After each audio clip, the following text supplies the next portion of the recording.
All right, welcome everyone to the February 2nd Design Review Commission meeting. Can we start with a roll call, please?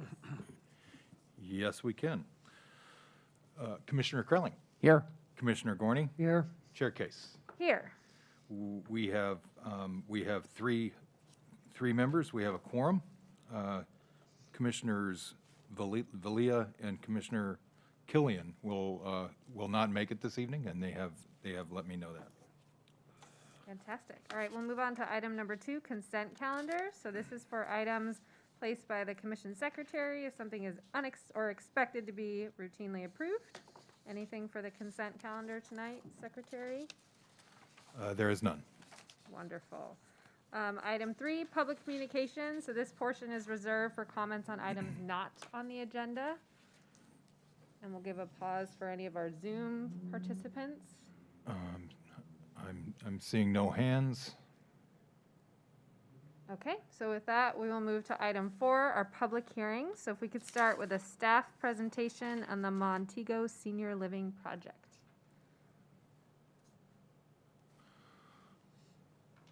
Good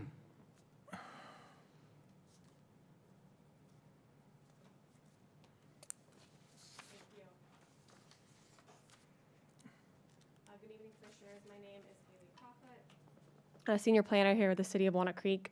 Tonight, I'll be presenting the Montego Senior Living Project proposed at 1455 Montego. It's a residential care facility for the elderly, application Y21-050. I'll start with some site context. This is located on Montego, just a few blocks away from John Muir Hospital on La Casa Villa. The site itself currently contains a 2-story medical office building. It's surrounded by senior housing, single-family residential to the rear, and multifamily residential as well. Across Montego is a medical office use. So it's kind of a mix of uses currently in the area. And here's some images of that existing building. As I mentioned, it's a 2-story, now primarily vacant medical office use, with an existing drive aisle to some parking in the rear. And so tonight, the applicant is requesting DRC's feedback on a proposed scope to establish a residential care facility for the elderly, also known as RCFE. The project includes a remodel of the existing building with a 4,860 square foot rear addition to the building. The total square footage for the residential care facility will be 26,570 square feet. A total of 78 beds are proposed in a mix of 19 assisted living units and 20 memory care units. And they're also providing 40 parking stalls. The application tonight includes a request to remove 9 trees, as well as new site landscaping as part of the scope. So tonight we're here for the Design Review Commission to look at feedback on the exterior building remodel in addition, the exterior landscaping, and the color material palette. The project does require Planning Commission review, and so we are seeking a recommendation from the Design Review Commission on 2 required conditional use permits, one for the residential care facility use based in the office commercial zone, and then a second conditional use permit for the modification of the existing building, which is considered legal non-conforming because it exceeds the height limit, although it was built with permits. And then the tree removal permits will be considered by the Planning Commission. So after the Planning Commission considers those 3 items, and if approved, it'll return to the Design Review Commission for final review. Here's an existing site plan showing the existing building and that drive aisle and the parking lining the side and rear of the site. And then a proposed site and first floor plan. The kind of building location, predominant circulation path, and parking is going to remain the same. The rear addition does modify some of that circulation a bit, but the primary access point will remain. The applicant is also proposing a hammerhead turnaround at the rear corner, and that will allow site access for the trash pickup, loading pickup, and fire access, and things like that. The parking would still line the rear and side property lines. I'll just highlight here one of the items staff is seeking DRC's feedback on and has requested that the applicant consider adding a pedestrian circulation path from that rear lobby entrance around the building to the rear parking area. Currently, there's no pedestrian pathway that would wrap around that building. And I'll get into some elevations of that area as well, which shows that there is a landscape buffer here, as well as a 8-foot tall stucco wall that lines our courtyard. So staff is looking for feedback on the potential addition of a path. I did mention that there was that trash enclosure in that rear corner accessed through that by that hammerhead turnaround. Here are some images and details of that trash enclosure. The applicant has designed it to match the building. Staff is supportive of this as well. And then the proposed second floor plan where the additional memory care and assisted living units are. There's also a rear courtyard balcony space, which we'll see in a bit in the elevations as well. That faces the rear of the site and also is above the ground floor outdoor space for the residents. I've included this diagram here just to kind of, it shows a nice image of the both first floor and second floor existing building in that tan color and the addition piece in the orange, just so you can see where the modifications to that existing building are proposed. And a roof plan as well. One of the items that staff has asked the applicant to look at is to kind of estimate or help project some potential heights of any roof-mounted equipment so that we can ensure that they would be adequately screened. The applicant is working on that and will present anything that they have at final design review. So here are the color and material palette. The primary colors are a series of kind of cool tone grays with some warmer exterior siding material, as well as some metal panels and some stone veneer elements. And here are the proposed elevations where you can see those applied. They're at the front elevation, proposed west elevation, detail 3. You can see that there is a mix of all the materials, as well as a kind of geometric metal fin element that wraps the 2-story entry tower, as well as some double height glazing in that space to kind of accentuate the entrance. And that same detail is also repeated on the second entry tower on the south elevation, detail 2. Where that second lobby entrance is. So they've added details to these primary entrance points. And then the predominant materials on the side of the building include stucco, as well as some of that horizontal siding material. The other item that staff is seeking DRC's input in, and I mentioned this a bit earlier, is that 8-foot tall stucco wall that wraps that ground floor courtyard at the rear. I've highlighted it here where it appears on the elevations. Staff is just seeking feedback on this and feels that it does not necessarily comply with the kind of mix of materials already presented on the building, and is just looking for feedback if the applicant should consider adding additional materials here, additional articulation, or anything for visual interest. This is also the area where staff was seeking feedback on the potential of a path that would follow and wrap around this wall. I'll just finish, kind of wrap up the architectural component with some renderings. You can see the front of the building as well as the rear and the side.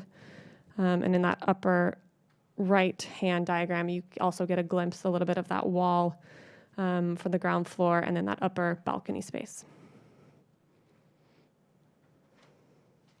I did just want to touch briefly on the conditional use permit that I brought up earlier about to modify the legal non-conforming building.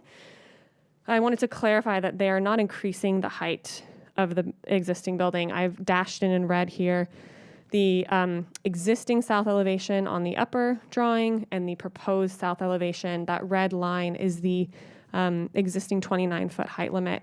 They are actually adding kind of articulation and visual interest to that roof line.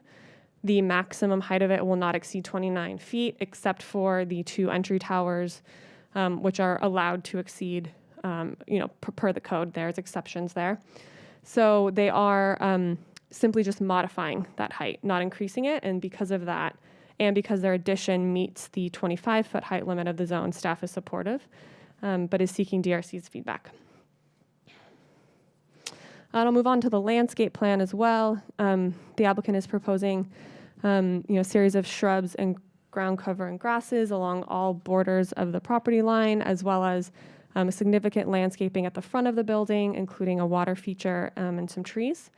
And then additional landscaping in that rear courtyard space, which will be utilized by the residents. Here's an image from the landscape plans, just showing kind of details of the proposed plant palette, as well as some of the landscape lighting. And finally, the application also includes a tree removal request for 9 trees. Most of the trees are located, one of them is located in the rear parking lot, several others along the rear property line, and then a few at the front of the property. The city's consulting arborist has reviewed the arborist report and supports the removal of all of the trees. Additionally, the applicant is proposing to replant 21 new trees, so significantly will increase the amount of trees on site. And the last item I wanted to bring up is because the residential care facility use is not considered a residential use in our code, it's considered a community use. Our code requires that anytime a non-commercial use abuts a residential use, that an 8-foot tall solid masonry sound attenuating wall be proposed along those property lines. Unless DRC makes a finding that such a wall is not required for the protection of those adjoining residential properties. The property does abut residential on all 3 interior sides, so that's where that 8-foot tall wall would be required. Staff is working with the applicant to, speak with neighbors and determine if that is something desired for the adjoining property owners for their, protection and such. We're still working through this, but wanted to bring it up now, and we'll definitely bring it back for final design review. But if you have feedback or comments on it, it's up on the items to discuss tonight.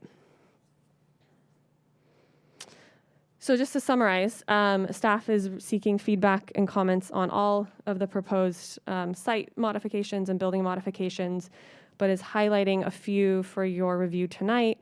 One being the lack of the pedestrian pathway to the rear parking area, the treatment of that 8-foot tall stucco wall wrapping the courtyard, and the need for the 8-foot tall sound attenuating wall on the property lines. I do just want to mention before I close that we received 3 pieces of public correspondence on the project before tonight. Those are all forwarded to each of the commissioners as well as posted online as part of the project record. So I'll end was just summarizing that staff is recommending, again, that the Design Review Commission review the plans and provide feedback to the applicant, as well as a recommendation to the Planning Commission on both conditional use permit requests as well as the tree removal requests. I'm here if you have any questions. I do know the applicant team is here and has a presentation as well, and will be here for questions. Thank you. Thank you, Haley. Does anyone have questions of staff? Commissioner Cutley. Thank you. Can you just give a little bit more detail on this? Essentially, the legality of the existing building. Was it just built at its current height before the current rules went into place? Is that what happened? So it was built prior to Measure A, which was enacted in 1985. I did some digging, and we were able to find permits that showed that it was built at the 29 feet, where 25 feet is required. At the time it was built, the height limit was, in fact, 25 feet. And the ordinance at the time, which is no longer the case, but the ordinance allowed a building to exceed the height with a conditional use permit. We were unable to find any record that a conditional use permit was ever granted. So because of that, we just have to move forward with the assumption that it was built legally with permits, but is legal nonconforming. Okay, thank you. Oh, I'm sorry. The other question is, did we get, I think you recommended in the staff report some extra articulation, I think it's the east side. Did we ever get any drawings or renderings that show the additional? Yeah, so that was added, let's see.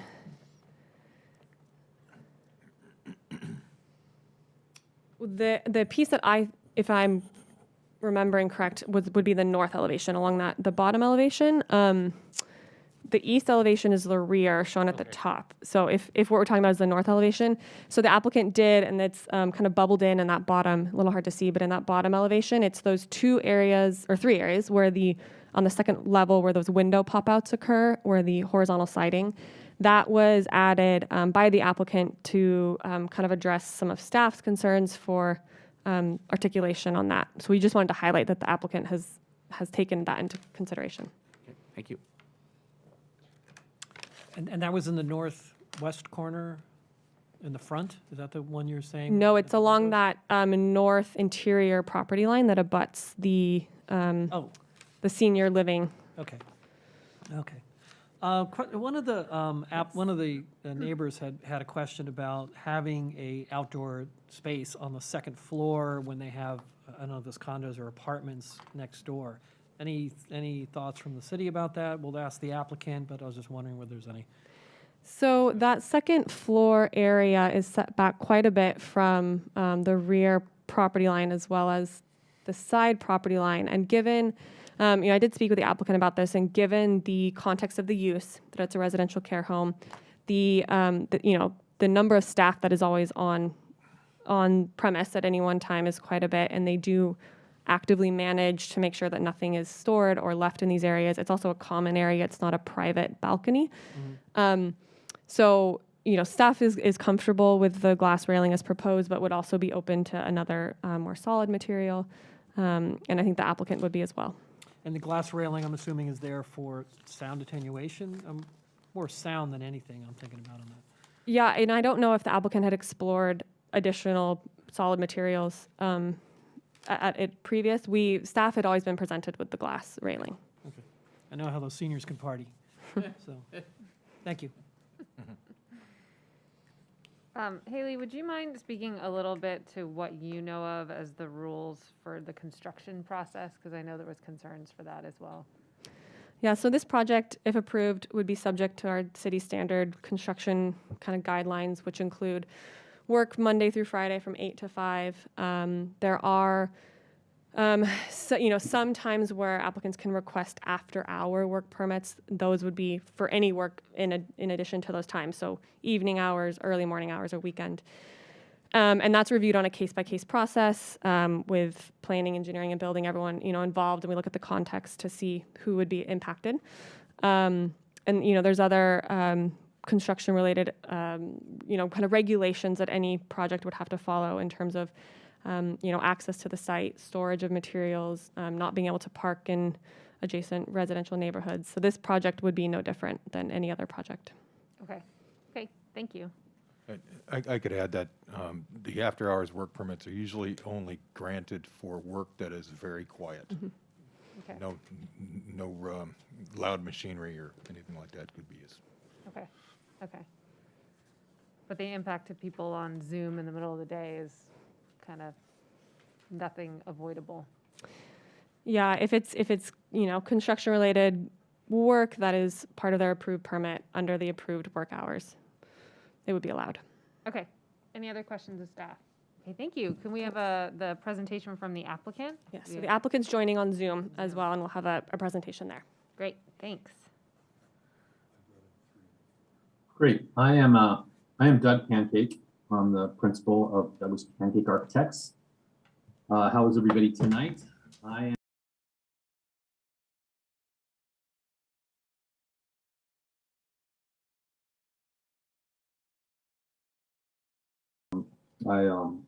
sit on the State Fire Marshal's Code Advisory Committee for Residential Care Facilities and sort of eat, breathe, and sleep senior living.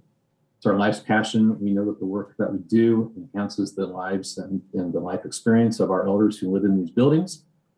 And when Dr. and Mita Ahmad came to me, they had a really great dream to repurpose a tired existing medical office building into a senior living community. We went through the design process and have come up with what I think is a pretty nice medium-sized project. It's not too small, it's not too large. The 78 beds would be if each room was filled to capacity, but there will be a mix. The 78 will be the licensing number. There will be a mixture though of single and double beds. The building will be licensed. It's supervised 24 hours a day, 7 days a week. It'll be licensed by the Department of Social Services, again, as a residential care facility for the elderly, which is a licensing category of residential care facilities. There are staffing requirements. There will be 24-hour, 7-day-a-week supervision and staffing. These folks will have assistance with activities of daily living, and that would include everything from dressing to a full meal program, to medication management, to security and check-in. There are 2 levels of care. They are all under the same license, essentially, the residential care facility for the elderly license. It will be assisted living for folks who are cognitively alert and are just growing a little bit frail. And there will also be memory care services for residents who would be admitted and cared for who had memory issues. They could range from Alzheimer's disease, they could range from dementia resulting from stroke, multi-infarct, etc. So before I get too far into my presentation, I would like to thank Haley. She is a fantastic asset for your city, but she's been a wonderful help for us, and always very unbiased, but very, very encouraging. And we worked together quite well. So Haley, thank you for that. She's done a wonderful presentation, so adding to that will be a little bit difficult, but Haley, if you wouldn't mind putting up just the first floor plan, and I can walk through some of the operational aspects of the project, and then I'll ask you to go to the second floor. This will be brief. If you have questions, you can certainly stop me, because I don't like to talk all the time. And I don't know,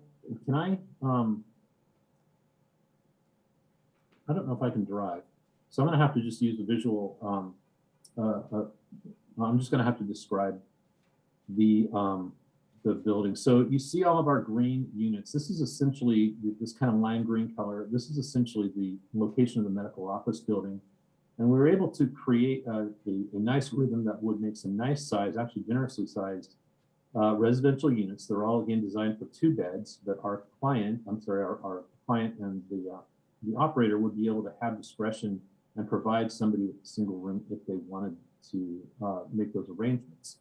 Down here at the end, you see this little yellow space is a clinical space that can provide services inside and to the residents in the community. If we go on the right side, one of the important design goals for Mita Ahmad was to have a lovely entry and a lovely arrival, and it seemed like that would be the best place to put it where we're doing our new construction. You see a little crescent desktop there. That's where our concierge will work. So that person would not only function as a receptionist and a greeter, but they would also help the residents with essentially anything that they would want. The yellow spaces are essentially ancillary support spaces, staff break room. There's a couple of offices there. You see the public toilet rooms. Oh, and one thing that you'll notice immediately on arrival is that kind of circular looking little counter. That's going to be a demonstration cooking food service area. So you see our dining room with a few little tables in there. That's also going to function as a bistro. It's right next door, adjacent to the kitchen, so it'll be able to be staffed and served by that. But we anticipate a lot of residents coming and hanging out there for a snack or light refreshment or something like that. We have a couple of program spaces, an art studio. We'll have a nicely appointed living room.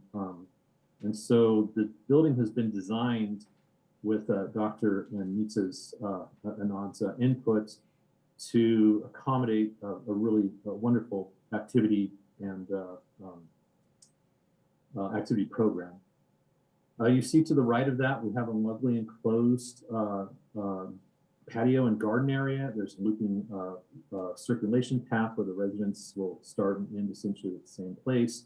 The wall that we're talking about is kind of a departure of the rest of the geometry and the rest of the architecture of the building. We kind of like this free-flowing garden and kind of radial block. These radiuses around the wall sort of have their own identity, and we sort of thought it would break up the strength of our original architectural statement. That T there, you probably all recognize that as a fire truck turnaround, so we've been through that. I think that's about it for the first floor. I don't know if you want me to get into the parking or not, but we have plenty of parking for this. And one thing to say, I just read the updated traffic engineers report, and our traffic trip generation is, I wanted to point this out, but it's remarkably less than what the medical and dental building would be. So, the total trip generation at peak hours would be 61 for a medical office building. For our project, it's 15. I'm sorry, that's the AM peak hours. The PM peak hours, medical office building, 76. Our project would have 20 total trips. So about a quarter of the traffic generation. These projects are incredibly benign. They're socially idealistic. We're providing a really, really wonderful quality of life for folks who otherwise may not have it. I'm a strong believer. I've watched this for 25 years, and I've watched it with my own mom, that folks do better when they're engaged in a social program with activities, with stimulation, with socialization, as opposed to being staying at home. Just a quick story. My mom is a registered nurse. She never wanted to go to one of these communities. She had, she was envisioning the 1950s nursing home. And honey, I'm not going to be moving in there. I'm staying here. Well, she started to exhibit signs of really becoming a shut-in, and eventually she had an electrolyte shortage. Dr. Lee, you can help me with that, but an electrolyte imbalance. And she had some trouble waking up. So 911 call, she goes to the emergency room, they fill it full of electrolytes, and she's fine. So it was a wake-up call, and it was a scare for us. But we watched her sort of withdrawal because of the lack of socialization. And I live close. My sister lives close. We see her, plenty of times. So it can happen to anybody if it can happen to me. I watch folks go into these buildings. I've gone back and done post-occupancy evaluations in these buildings, interviewed folks and families who live in the buildings, and families of those. And these folks will absolutely be better than they otherwise would living by themselves in the community or living with the limited supervision in the community. Can we see the next slide, and I'll talk about the second floor? So these orange boxes, the orange is a special unit. It's the memory care unit. You'll also see, and I should have spoken about this on the last page, but both are the same. These units have full bathrooms, so there's no central bathing room or anything like that. They all have showers and they'll all be adaptable. So the showers will have they'll be roll-in showers for folks as they get a little bit more frail. You can't really see it, but at the entry of each of these units, you see like a little square right there. That's where the memory boxes are located. Memory boxes are like a curio cabinet that sit outside the entry door. Many of these folks will lose their short-term memory abilities, and that's required for any new learning. They'll never remember, or they'll never learn that they live in room 22, or wherever they would live. They won't remember the adjacency necessarily, but we put really significant and wonderful artifacts of their lives, which are overlearns. This information is committed to their long-term memory, and they'll identify the mementos and artifacts from their life well into the disease in the case of Alzheimer's disease. So they'll be able to identify their room, and that adds to their functioning more independently and autonomously by themselves, which is a success story, which we try to, or more than try, we're successful in creating success stories for residents each day. So this unit has a dining room. You can see that it has a little resident kitchen where you see the pink. There's a back of house kitchen, and then there's a kind of a front of house. We call it a therapy kitchen or a resident kitchen, And that's where things like cookies are made. You know, they can make apple pies. You know, the residents can actually participate in making their snacks and their you know, desserts and feel like they're contributing to their own well-being. You see the dining room there. We also have a very large great room, and that's the salmon color on the right. You can see the restroom there, a couple of offices. And then we have a wonderful outdoor deck. So I know that there is some discussion about whether or not the glass panel is appropriate for the deck, or should it be something more opaque. I like the notion of having as much light into this facility, both inside and outside. Natural light is hugely important for all of our health and well-being, but it's especially important with the sleep patterns and reinforcing the circadian rhythm of these residents. And if we can get these folks exposed to natural light on a regular basis, kind of like we normally do, we can actually reinforce that circadian rhythm, and that leads to healthier sleep patterns, which leads to healthier life. So if you see on the deck, there's 1, 2, 3, 4 rectangles, and those are translucent glass or translucent material panels. And so even though that's a covered space, we'll have a lot of light coming in the top. Also around, coming in through the roof. Also around the perimeter, we also want to provide you know, a visual for them as well, and letting them, you know, enjoy the trees and kind of the panorama off of that deck. Now it's Haley, would you mind going back to the site plan? Or actually, there was a photograph that was perfect for this point at the very beginning of the presentation. Oh shoot! So go ahead and go to the site plan. My point that I wanted to make is this deck would be really, really far away from the property lines. To the top, we have the townhomes, which has a double-loaded parking lot between the you know, our property line and the entry to the townhomes. At the bottom of the page, we have single-family homes, which have backyards, and you can see the distance from our deck to, you know, just to our property line, let alone the distance to the residential structure. And then to the east, to the right-hand side, you know, you can see it's 100 feet to the edge of our property line, and then more to that structure. So this is right in the very middle of the site. We probably couldn't have put it in a better place to mitigate this issue than what we did. My timer is counting down to 150. 150. If you have any questions or you want to discuss the programming or the licensing or anything like that at all, I'd be more than happy to answer your questions. Thank you for your consideration, and Haley, thank you for all of your good help. Great, thank you. So we'll bring it back to our commission for questions. Charles? I have a few. None of my questions are really about the programming. I mean, you know, the floor plan and everything works fine. But your main dining is on the second floor, and the dining area on the lower floor is for what, guests or some other uses? So there's 2 levels of care being provided under this license. There's the assisted living care, which will be provided to cognitively intact but physically frail or more fragile elders. And then there's the memory care, which will be in a separate group. So we actually have 2 dining rooms.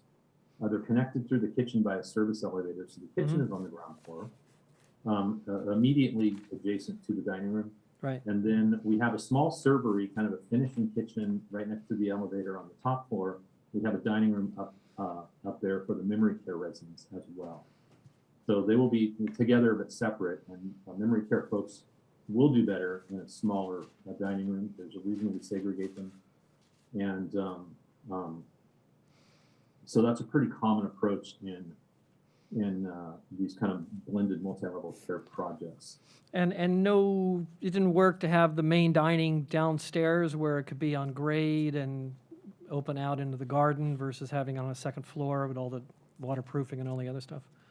So again, we wanted to separate the 2 populations because they will do better.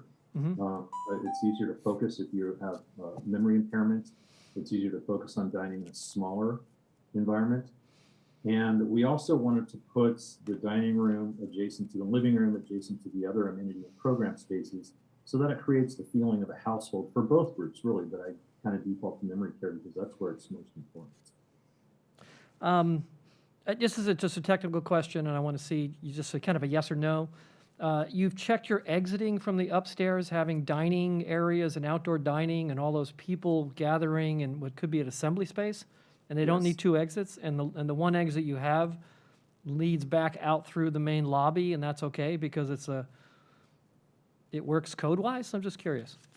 We believe it does. I think we do have two exits from the courtyard Okay. back in, and so we will be exiting through the building, but an intervening room will be Okay. fine. I know you're going to work that one There's- out by the end, there's- but I had to ask it. There's no way it's not going to meet code Yeah. by the time we're done. So My So, biggest question has to do with two things. When you look at the existing, you look at your renderings and it's a flat building on a flat lot, yet when you go to the site, it's quite a bit up in the air and the building is very close to the street. And it really kind of towers over you when you're out in the street. So a couple things on that. I see that you very carefully worked out the handicap accessibility with both a walkway and a accessible route. yes, sir. But some of those walkways are 3 feet in the air. You're going to have to put railings around them and various things. It's going to be a lot more cluttered than when it looks like in plan.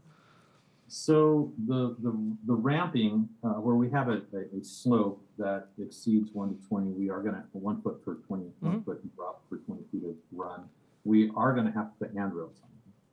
But they will be treated so that they blend into the landscape. And I actually have a funny story about Walnut Creek. I went to go see you at City Hall one day, and your parking meters are painted this lovely color, like forest green. At least they were when I was up there several years ago.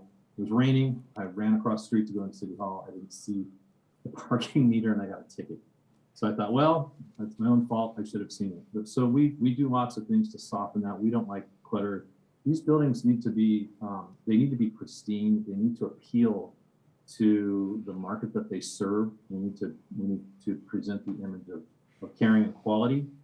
And so having visual clutter would impact the first impression. So we have sort of both a joint agenda. We don't want a lot of clutter. We want to have something lovely that will impress the residents of Walnut Creek, so that they put their parents inside. I'm thinking if it comes back again, this is sort of a comment. I think that front area needs to be worked out a little more carefully.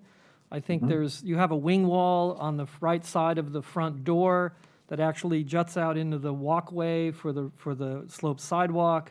And I think that it needs more attention and a little bit more study, maybe some sections through it, so that the commission can understand a little bit more how much solid is up there and how it connects to the street, because it's a little hard to see from the drawings we have. Next question is, because the building is so tall in the front, when you look at the existing building, do you really think it helps the building to go even taller with that central section that goes up another 5 feet or so? I mean, I know it's allowed, but if you stand in the street and look up at the building, it already kind of hangs over you. And my feeling, and I don't know if you agree, is that if it goes even taller, it's going to be just not comfortable on the street. Sure. So do you think you could do this without raising that tower piece in the front? It's one way to create an entry, but I don't think maybe it's the most appropriate for the site. So we did study several different versions of this, and again, working with Haley, she was actually kind of tough about this, and we made sure that we came to our current proposal after vetting it out with staff and considering, really the aesthetic and the arrival of this. So this is where we arrived. Is it perfect in the ultimate answer? Maybe, maybe not. So we're open to looking at that, but I assure you, we have vetted it to arrive at what we have now. Our client was happy with the architectural expression. We think it looks good. I think clearly you've been out and stood in different vantage points and imagined what that tower would look like. It's subjective. It might be an emotional aspect of the building that we just need to continue to work through with your city. And I'm assuming in all the windows for the units, it's like a P-TAC heating unit that's in the below the windows? Yeah, so Okay. the grill will be integrated in below the windows. Okay, So- and even on the ones that are deep set, you're not looking at pushing the P-TAC to the outside, right? It's the P-TAC and the windows are going to be deep set in those deep set pop-outs. Yeah, yes, Okay. yes. And the only last question, you may not be able to answer this because you're not the landscape architect, but, you know, the existing building, again, I understand why you're cladding those corners in wood, because right now it's stucco and those are existing, and so you have to kind of work with them, and you're cutting some windows into it. Do you know if the landscape along the bottom of the building there is tall enough to be able to ground that building versus doing an architectural feature on the building that breaks up those corners, which seem kind of tall? The landscape architect is present. Am I correct? I'm here, Rocky Vita from Camp and Camp. Thank you, Rocky. Would you mind answering that question? You are the expert. Yeah, you have a narrow planter in front of those corner towers and nothing on the left side, the bench area. Do you think the landscape there is going to be sufficiently tall to be able to ground those towers in the corners, the wood ones? And we're talking about the one on the front and the side, correct? Yep. Yeah. Well, no, the shrubs we have proposed there, sure height only get about 3 feet. So Okay. could think about introducing a narrow, upright evergreen shrub that will, break apart that wood siding there with some Okay. greenery. We'll get to that in comments, but I think something like that would probably help the building. Absolutely. I have no other questions. Hang on a second, maybe I do. The second story separate. No, lower, no. Okay, thank you. Those are my questions for now. Great, thank you. Commissioner Kelly, do you have questions? Yeah, thank you. So the interior of the building, when this is all being redone, are all the interior structures going to be essentially gutted out of there, or some of it retained? And I asked that because when I went and looked at the property, it was unlocked, and I walked through it back and forth, and it sure felt rickety on the second floor. So I don't, I didn't, just curiosity. So the quick answer is yes. We are changing the occupancy from a B to an R2.1. So we're going to have to meet current code in terms of strengthening the structure. But we're providing, we're creating that entire interior space, even though we'll be keeping the floor joists and the ceiling joists and the exterior wall structure, and there's some structural columns and beams in there. We are maintaining most of that. It's going to be strengthened. It's going to be rewrapped. So it's going to look like a brand new finished building. Did I answer your question? Yes. Okay. And Okay. then I know we've talked about this in other projects. The hallways are incredibly dark, and is there anything that you're thinking about, at least on the second floor, of getting any natural light into those hallways? So we'll have LED lighting throughout. So there will be 24-hour illumination in those corridors, and we select our light source, our bulbs, and we use sorry, I'm blanking out. We use a light source that actually has qualities of light, that there's more red in it. And so it makes it feel better. It reflects off skin tone better, and it's the heat index. Sorry, that's what I'm trying to think of. So we have a thoughtful lighting system that isn't designed at this point, but we incorporate that in all of these. In the common areas, I already explained the importance of natural light, and I don't believe at this time, Commissioner, we do have any skylights in the corridor. And Supriya, go off mute and correct me if I'm wrong. Okay, yeah. That is correct, yeah. Yeah, I know I've been sort of focusing on the inside of the building, question-wise. And I don't really have questions on the outside. I have comments that I'll share during comment period. So that's it, thanks. Great, thank you. I have a question about the stucco wall that's containing the outside gathering space. Can you just speak to what determined that that height and location and everything? So what determines location is its adjacency to our amenity spaces, where we have the downstairs. You're talking about the radial wall, or the kind of the serpentine wall, right? Yes, yes. So it's meant to be an extension of our indoor amenities and our indoor programmatic space, and it's supposed to be will be used as an extension of our programming. There'll be planned activities outside as well. So we've chosen 8 feet, which is kind of tall, and it is both a security feature, the perceived security of the folks on the inside, and we want to make it difficult for these folks if somebody wants to hop over the wall. So it was designed. We do an awful lot of memory care and assisted living work. Our memory care providers are always asking for walls that are 7 to 8 feet tall, so they're difficult to scale. We don't want anybody trying to do that, but you do hear some stories about some of our residents who they start to feel, for whatever reason, that they are being held against their will, I guess, if you will. They're not, but they can feel that way, and they'll try to climb over the wall.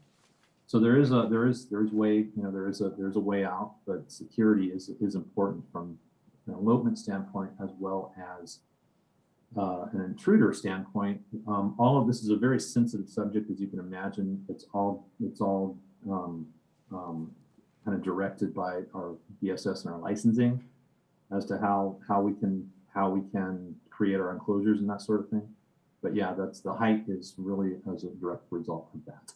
Okay, and will there be any, I don't see it yet, but will there be any kind of treatment to help visually soften that? Because right now there's not a lot of buffer between what's the curb and that wall on the inside or the outside. Right. So on the inside, we do have the inside is probably less concerned about that, but the inside does have great planting beds up against it. The outside is we do have planting beds around it. It might be good if we could look at the plan again, because I'm not seeing it on the screen right now. And maybe I'll hunt this off to Rocky as well. He can comment on it. Well, and do you think there is opportunity to integrate staff's idea to allow a path in that zone as well? Do you think that would fit into the site plan? We would be able to put a path in, yes. Okay, and then my final question, kind of along those lines, is there any flexibility in the building perimeter to potentially extend some of the planting area and allow for some trees? Well, we're removing 9, we're planting 21. So we think we are putting a good amount of trees in the project already. So I guess I would like to, if you could put the plans on the screen and kind of point to where you think it could improve it, that would be helpful and welcome. Okay, I'm sure we can go over that in comments too, if that's easier. Okay. Okay, that was my final question. Okay. Okay, and Gorney has one more. You covered the one on the access to go around the building per staff. Any thoughts on the 8-foot wall and whether you can do something on it, a reglet or something to bring its scale down if it's something that the neighbors want? We have, I think we've worked with Haley very, very well, and we like to be good neighbors. Mm-hmm. So the answer is, I'm sure we can come up with something that'll satisfy everybody, or I should say most people, because there's always somebody, but you know what I mean.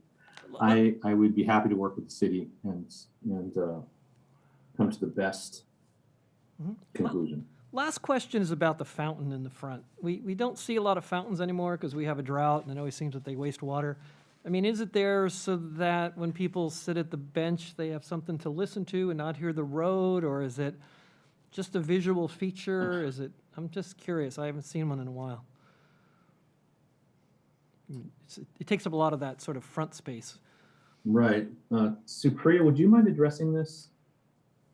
I think Rocky would probably be able to answer this better because he had worked with Meeta and Dr. Anand on the front portion. Okay, Yeah. sorry. Rocky, you're up. Yeah. Hi, Doug. The reason for the fountain was to provide some visual interest It was something the client preliminary wanted from the beginning. There was thoughts of integrating that piece with the public art requirement that the client could, potentially face if she doesn't pay into the fund, or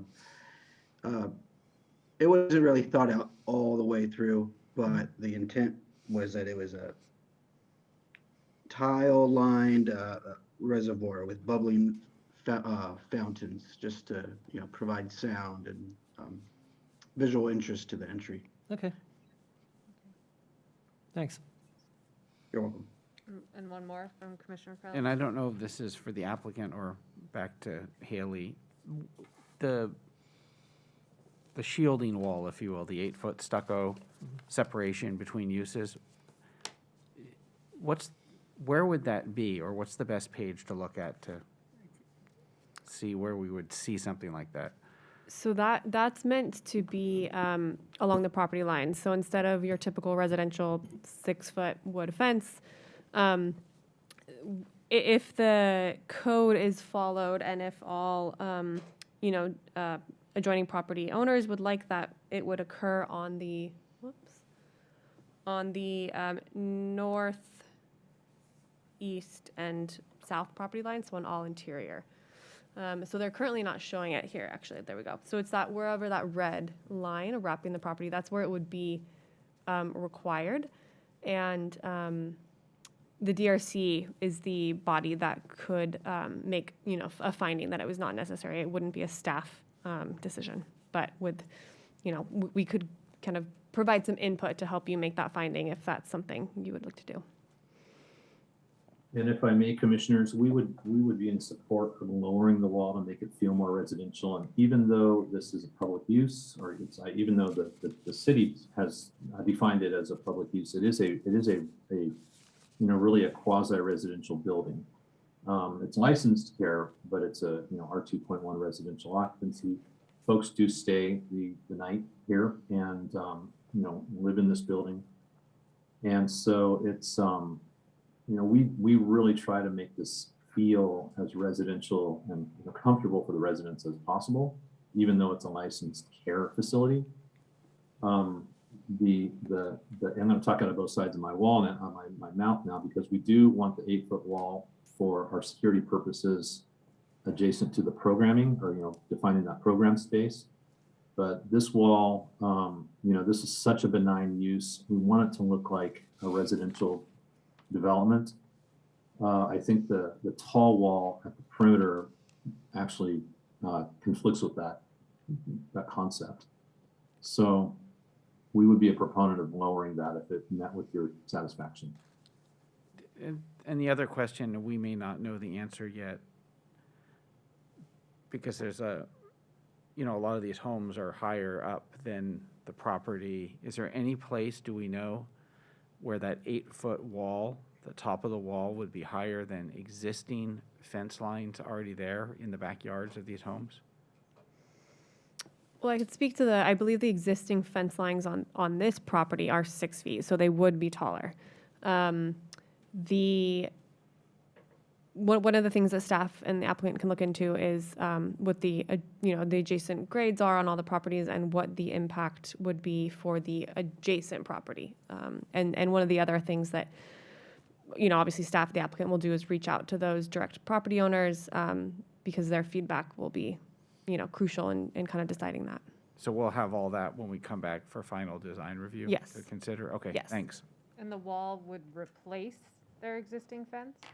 Yes, so they'd be required, instead of a 6-foot tall, typical fence, they'd be required this 8-foot tall fence if it was determined to be necessary. Okay.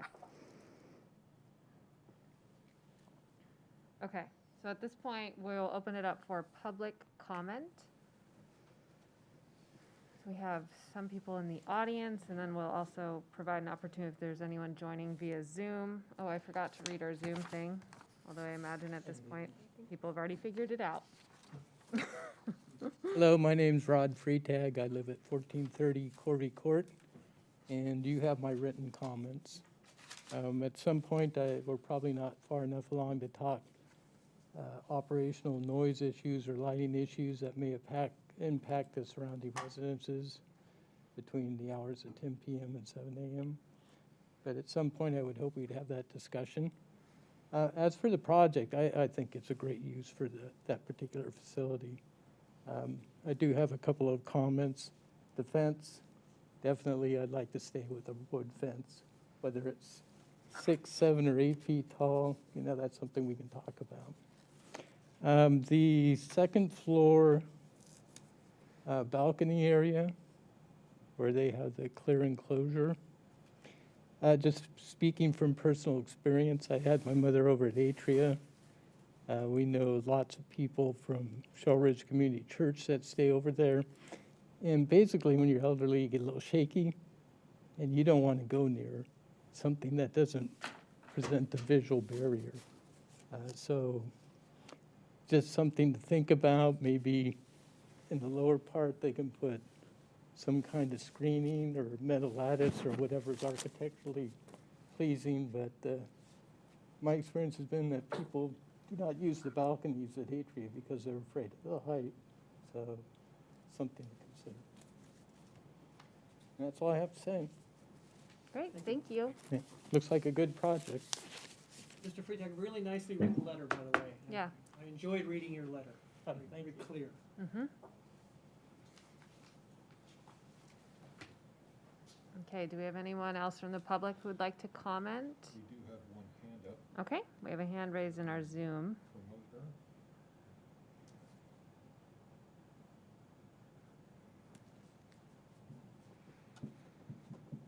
And that would be Judy Cannon. Judy Cannon? Yes, I'm muted. I'm sorry. I forgot to unmute. I didn't realize I had to do that. We did send you a letter, pretty much. We're an association that's right behind there, La Casa Heights. And we would like to, I think we would like to go along your ideas with the wall. We're also concerned about the construction process. And I don't think this is the point at the time to bring that up. It sounds like you're just working on design. So maybe we'll bring that up at another time so we can understand how the process works and what kind of mitigation is going to come about for the homeowners and, the people who work from home and all of that. So, but as to the sound wall, we would like to see a sound wall there. I think whether it's, again, if it's 6, 8, whatever the height is, but I think it's important that you talk with the owners and find out what interest that, or what height they think is the best and how they'd like it to be. I do have just one question. What kind of noise or what kind of activities do you anticipate on the balconies? Because of the way our homes are, we are up higher. And so we would probably be impacted somewhat by the upper balcony. I doubt that it's going to be a big impaction, but just what kind of activities happen out there? I would be happy to answer that, Commissioner, if you like. Thank you. We can answer those. Questions could be answered at the end of the. Okay, that's all I have. Thank you so much. Thank you. Okay, anyone else with public comment? Yes, John Sutton, John Sutton. and I need to. We'll promote him and then we'll restart our timer too. Is it still John Sutton? Does John Sutton still have his hand up? No, he doesn't. No, okay. Anyone else in our Zoom?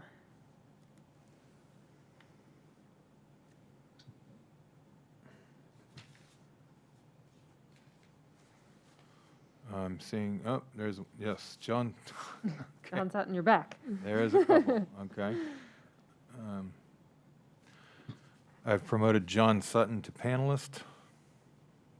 Wonderful, and then we'll restart our timer so it doesn't scare us when it buzzes. Great. There, Okay, John, are you there? yes. We're not hearing you yet. He is muted.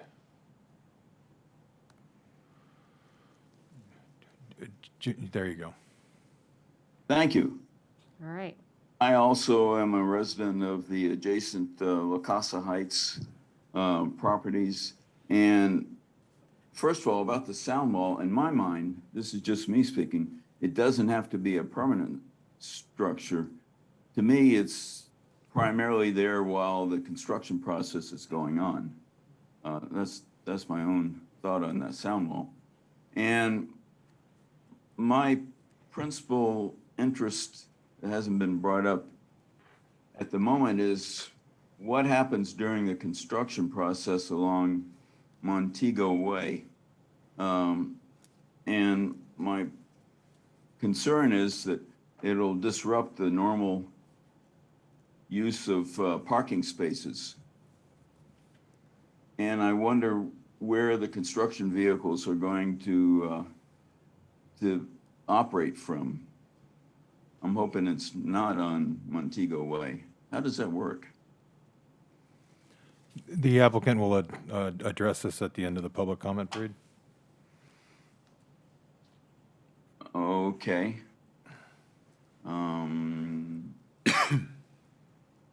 That's my input then for the moment. Okay, great. Thank you, I John. guess that means stay connected after the process is over. Is that right? We will, after we close the public comment this evening, we'll give our applicant a chance to respond, but they may not have all the construction details sorted yet. Okay, thank you. Thank you. Thanks, John. Is there anyone else for Yes. comment? Okay. There is Michelle Tresick, and I've promoted her to panelist. Great. Hi, Michelle. Hi, I also live at La Casa Heights next door, and I had a couple questions. One is on one of your drawings. Correct me if I'm wrong, there was a tree that looked like it was slated for removal. It was numbered, it had 373 next to it. Is that on your property or is that on our property? What side of the property line is tree 373 on? That would be one question. The other was, there's an awful lot of traffic on Montego at all hours. Are there any plans for traffic calming devices on Montego as part of this plan? It is like a freeway on that street during rush hour. People going to and from the hospital. I walk that street frequently, and you'd be amazed at how many traffic tickets could be written on that street. I have a little bit concern when you come out of the subject property and take a left. It's a little bit of a blind turn. So again, traffic would be a concern. I know you did a traffic study, but right now the building's pretty much vacant. So any additional activity would increase the traffic, even though I know there's allowable amounts per city ordinances. We have a lot of people parking on the streets that work in the facilities around our area. So again, concern about parking. Is there enough parking for your staff and residents? So again, the tree, the traffic, and I am a huge proponent of having that sound wall and having it there permanently, especially since we're all working from home now and we don't know when we'll ever go back to an office. Thank you. Great, thank you. Casey, just as a note, I looked at the tree list, and 373 is listed as off-site and no impact and not being touched. Matter of fact, all trees 357 through 373 are shown as off-site and just basically mentioned because they are close. Okay. Thank Okay, you. great. Thank you. Okay, do we have any other public comment in our Zoom or elsewhere? I see none. Okay, so at this point, we'll close the public comment and allow our applicant to respond to a couple of questions regarding potential lighting impacts, traffic calming, parking, and those are what I wrote down. I may have forgotten another. 8-foot fence. 8-foot fence or sound wall. Doug, you're on muted, mute. Doug.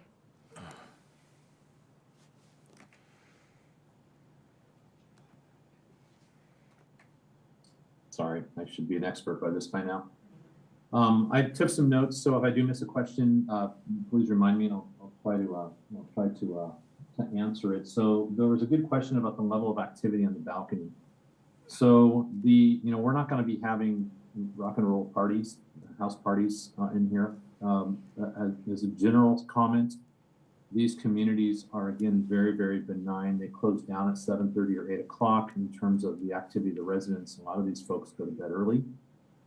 It may, there will be folks out there enjoying the outdoors, enjoying the weather.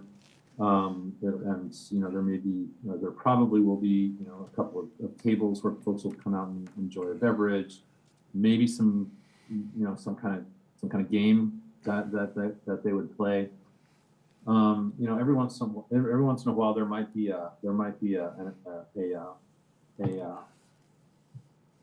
like an outdoor exercise class, maybe where folks would sit around in a circle and they would raise their arms and lower their arms and keep in mind the average age of these folks are going to be 83 to 84 years old, and they are going to be living here because of their need for assistance. So they're not going to be big partiers, even though we want them to feel very independent and autonomous. So again, pretty benign activities happen in these amenity spaces. There was a question about the construction impact on Montego. We aren't that far, but I would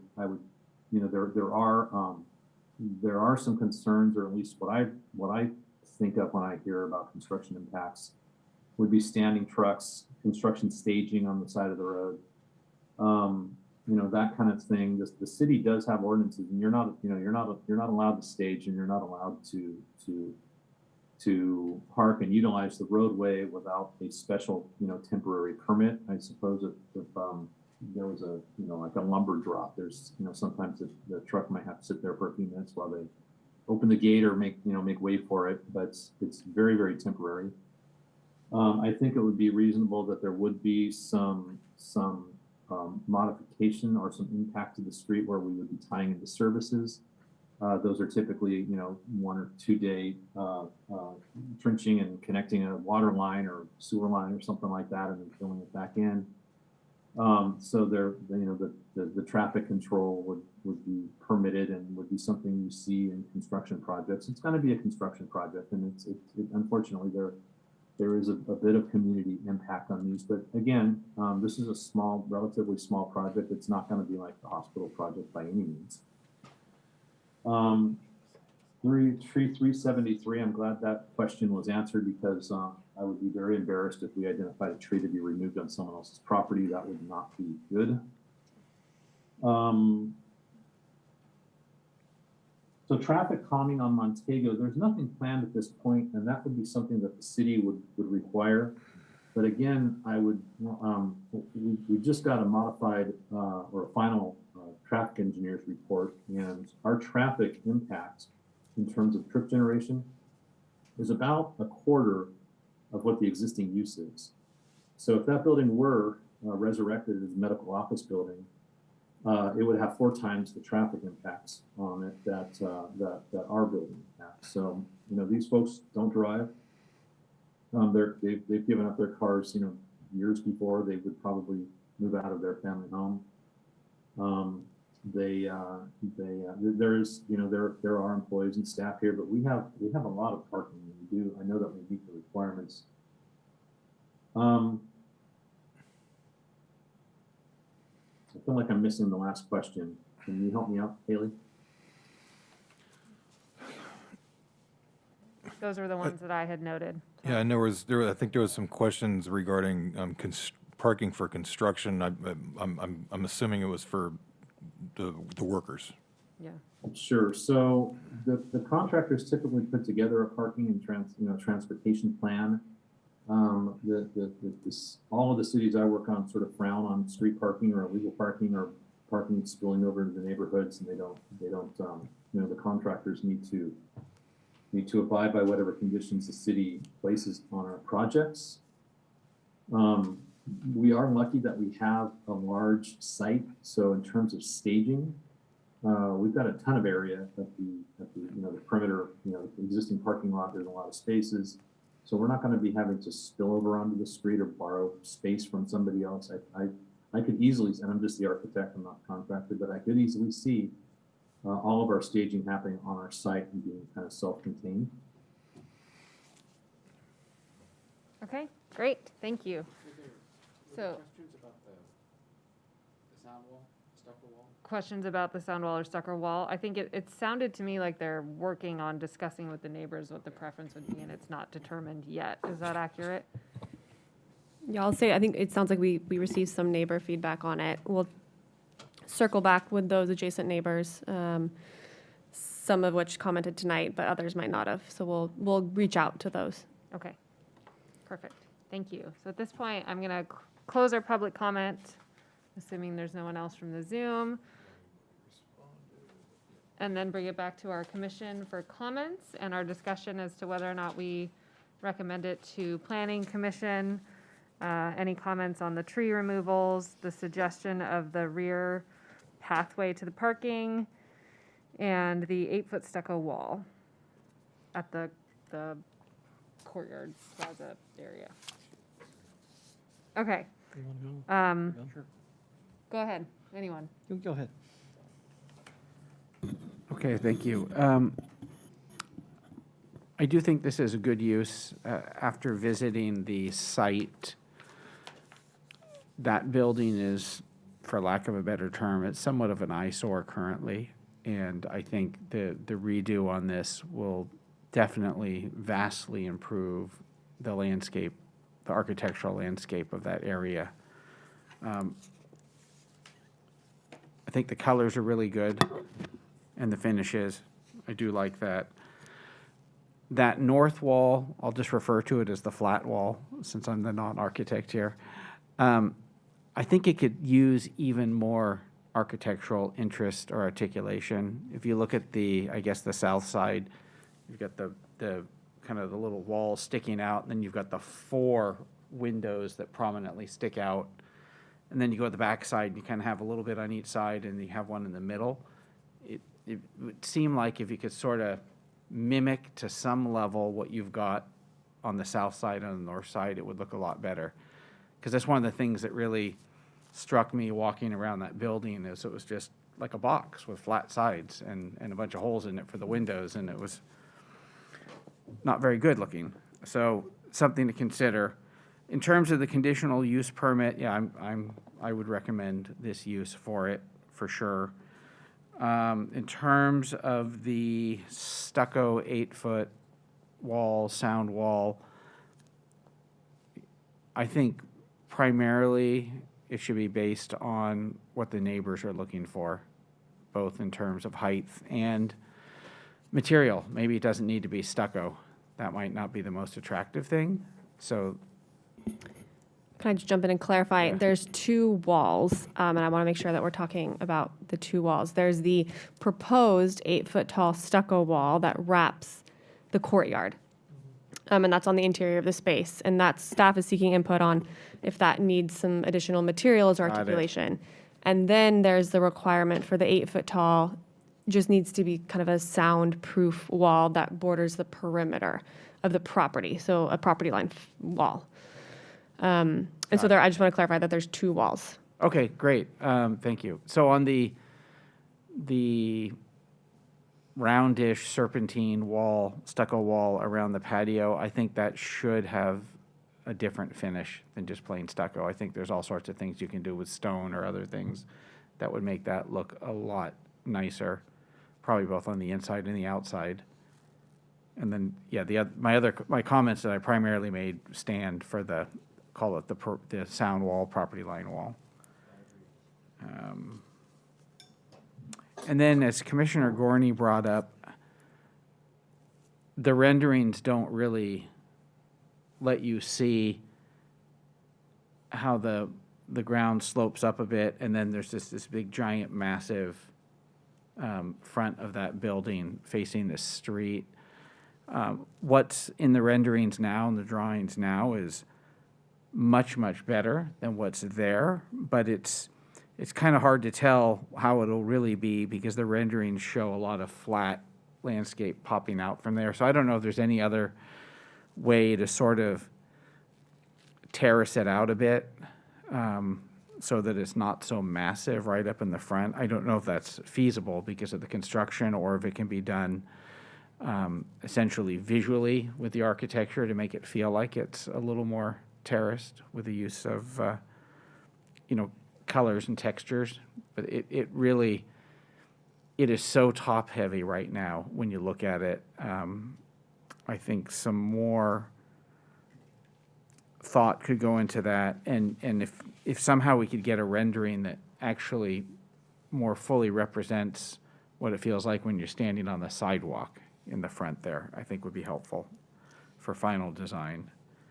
And did I get all the areas you were looking for, Daley? Okay, thank you. Thank you. Commissioner Gorney. Okay, I'm okay with the tree removals, or taking out 9, putting in 21, that's fine with me. One little minor thing is, please get the north arrow the same on all the drawings, because landscape has it to the left and architecture has it up to the above, and it's kind of hard to reference it on all the drawings. Please make them the same. The fountain idea is kind of an oddball one. I could see we're integrating with the art if it has to be. I almost wish the fountain was in the back so that the people using the back kind of grassy patio would be able to have it as part of theirs, as opposed to being in the front where nobody seems like they're really going to use it. Charles had brought up something. I noticed you do have glass at the end of the long hallways, downstairs with the door, upstairs with the window. I really like that idea. It's always nice to have light in there and not feel like you're in a dead corridor. One of the neighbors brought up something about smoking and people smoking in the back corner. It's a minor one, but at some point, the owner should look at that and, have a designated area, or at least not have it along the fence where it impacts the neighbors. It's not an attractive building as it is, and I think this is a vast improvement, and I'm really glad to see something being done with it. I have no issues with the operation or use. My mom lives in a place kind of similar to this, and I can tell you the place rolls up at 5 o'clock, and there's no noise afterwards. And if they do parties, normally they're during the day, and they're pretty quiet, even at happy hours. What I'm not okay with is the front elevation. I understand that the architect said that the owners like the elevation with that kind of hat on top of it. But I think that looking from the street and looking from the sidewalk, it doesn't work for me to make the building any taller. And I think there are other solutions that might connect the building across and not have that that tall piece in the middle. I don't think it works at all, and I wouldn't support it. And again, as Charles said, the steps, the landscaping in the front, how the landscaping hits those side walls. You have a bench there, which is nice, but really it should be shifted over so there's more landscaping in front of the building, because you have a very tall building with wood on it, and it doesn't really hit the ground very effectively, and you're looking up at it again. It just needs to be integrated with the site. For instance, again, as I said earlier, there's a fin wall in the architecture, but it sticks out into the walkway, so it's not going to work. Maybe some site sections kind of side to side showing how it relates to the building next door. Not detailed, but at least everybody can have an idea of that, and maybe from front to back also might really help. I really recommend showing the landscape on the model, or at least on the elevations, and things like the scale of the wood material. And those wood panels look like they're about 12 inches tall, and I doubt that they really are.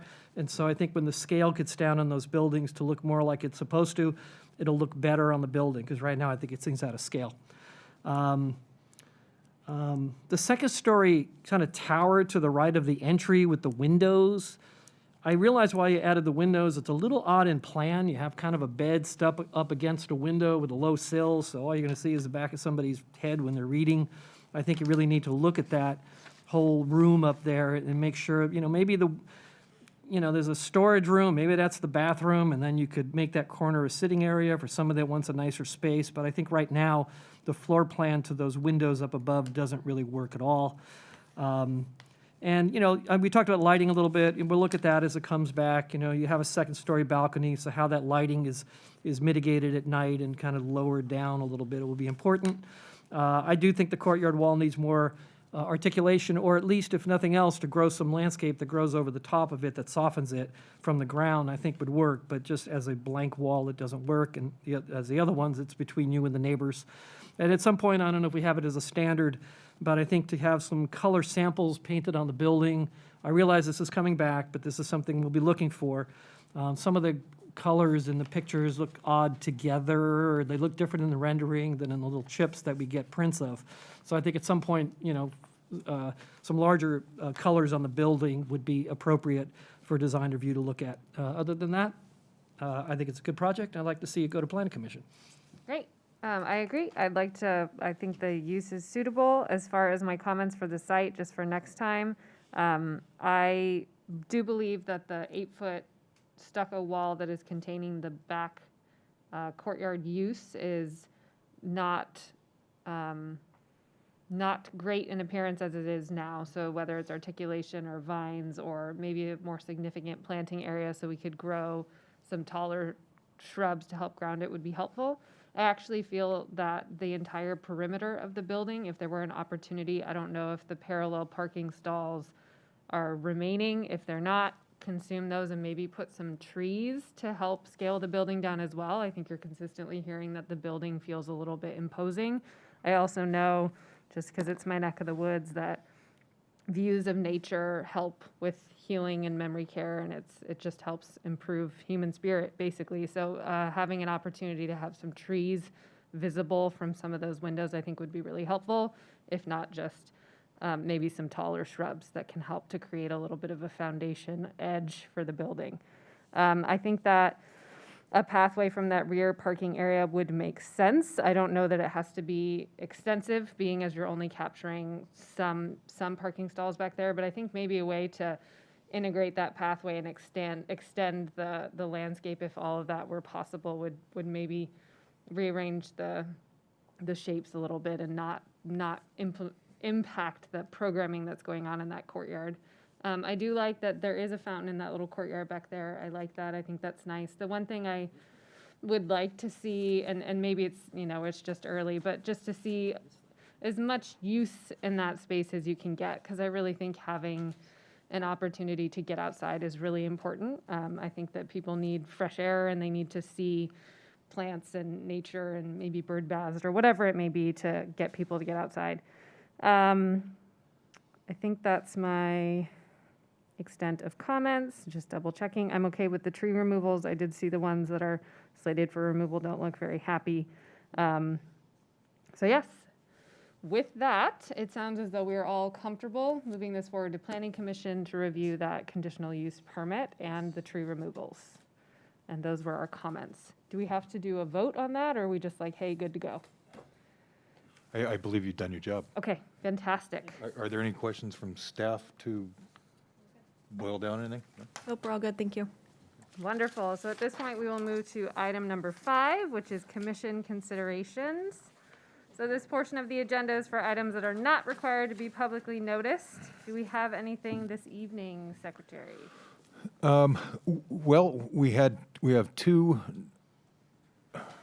applicants for the one seat on the Design Review Commission that will be retired. For the third time. Yeah, and those I believe those the interviews for those 2 candidates will be at the next council meeting. I would like to check that with Commissioner Crowley. Tuesday the 15th. 3:30, 4 o'clock-ish. Okay. And then at I believe the first meeting in March, the new commissioner will be installed, and that'll also be the time when the Planning Commission will nominate a new chair and vice chair. Okay, Planning Commission? Design Review Commission, but we need Design to Review met. Commission, and then we'll do it We too, met.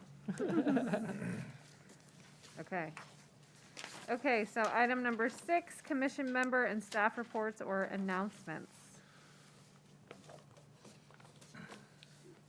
I know there's one of those mayor's meetings. They do those live now, right? Back upstairs on the 3rd floor and have breakfast? Yeah. If either the chair or Yes. vice chair doesn't go, I may tag along for that last meeting.